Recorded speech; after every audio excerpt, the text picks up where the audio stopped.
In a bustling town called Jericho, the streets were crowded with people, men, women, children, rushing toward the city gates. A name had spread like wildfire through the region: Jesus of Nazareth, the teacher, the miracle worker, the man said to heal the sick and speak words like no one had ever spoken before, was passing through. And the city was alive with anticipation. People pushed against each other just to catch a glimpse of him, hoping to witness something extraordinary. Among the crowd, however, was a man who did not belong. At least that's how most people saw him. His name was Zacchaeus. He was a tax collector, and not just any tax collector, but the chief tax collector. He had wealth, power, and position, but he also had a reputation. In the eyes of his fellow Jews, he was a traitor, someone who worked for the oppressive Roman Empire, collecting money from his own people.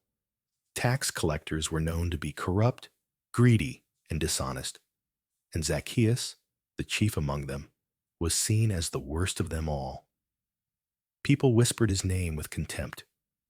Children were pulled away from his path. Doors shut as he walked by. His pockets were full, but his heart was empty. He had everything money could buy, but not what his soul truly longed for: acceptance, peace, and purpose.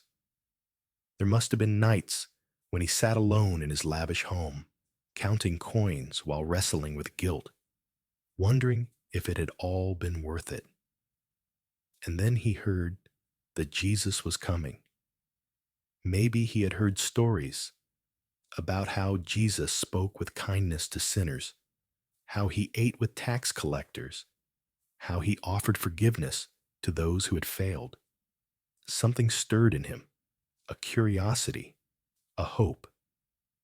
Could it be possible that someone like Jesus would notice someone like him?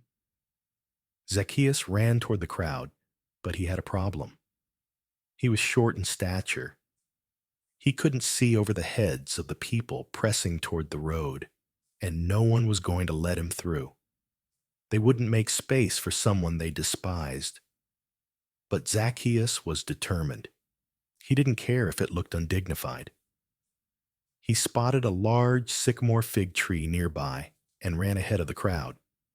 Climbing up into its branches, he positioned himself above the crowd, just to see Jesus as he passed by.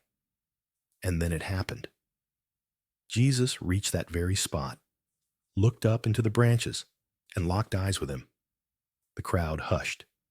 People glanced at each other in disbelief. What was Jesus doing?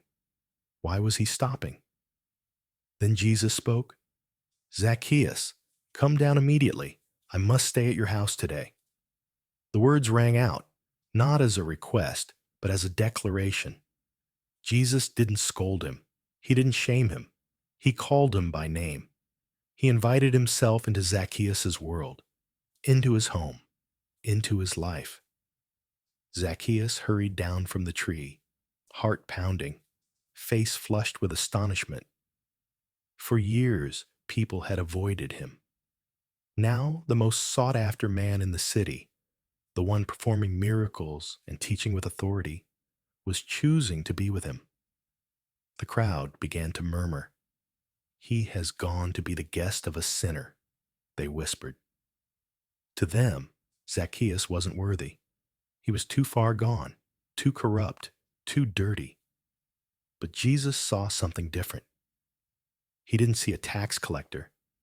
He saw a man longing for a second chance. A man trapped in his own mistakes, but aching for something more. Something shifted in Zacchaeus' heart. The presence of Jesus, the kindness in his eyes, the grace in his voice. It broke through years of hardness.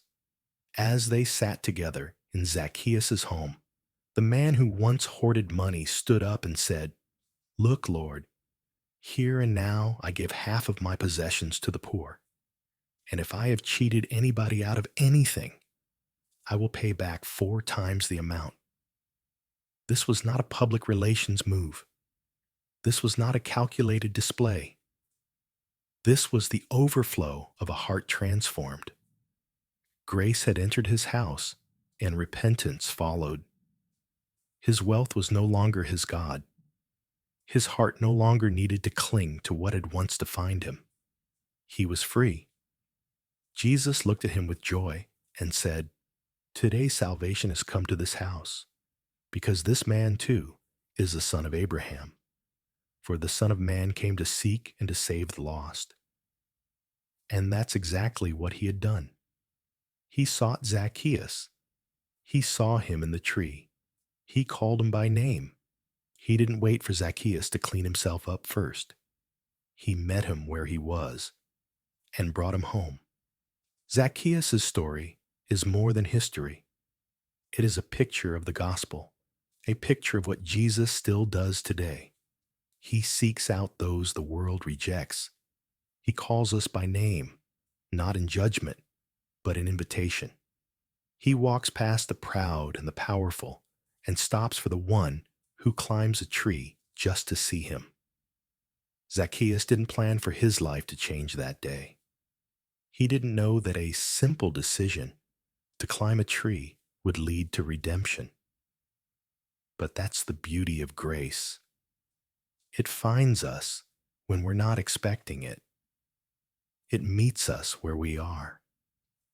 And it changes everything. Maybe you feel like Zacchaeus. Maybe your past is messy. Maybe people have written you off. Maybe you've chased success, approval, or wealth, only to find that your heart is still aching. Maybe you wonder if someone like Jesus would ever stop for someone like you. He would. And he does. Jesus sees you. He knows your name. He understands your story. And he isn't asking you to fix yourself before he enters your home. He wants to come in, sit with you, eat with you, change you from the inside out. The transformation of Zacchaeus didn't come from guilt. It came from grace. And that same grace is offered to you right now, today. You don't have to climb a tree to be seen. You don't have to push through crowds to be heard. Just open your heart. Let him call your name. Let him come in. Because when Jesus enters your life, everything changes. Shame becomes joy. Greed becomes generosity. Fear becomes faith. Isolation becomes community. And a man the world called a sinner becomes a child of God. The story of Zacchaeus reminds us that no one is too far gone. No one is too broken. No one is beyond the reach of grace. And sometimes the people we think are least deserving of mercy are the very ones Jesus chooses first. So if you feel unworthy, take heart. Jesus doesn't wait for perfection. He moves toward brokenness. He delights in restoring what others have discarded. And he sees treasure where others see trash. Let today be the day you respond to his voice. Let today be the day you welcome him in. Because when Jesus comes to stay, he doesn't just visit, he transforms. And what he did for Zacchaeus, he can do for you.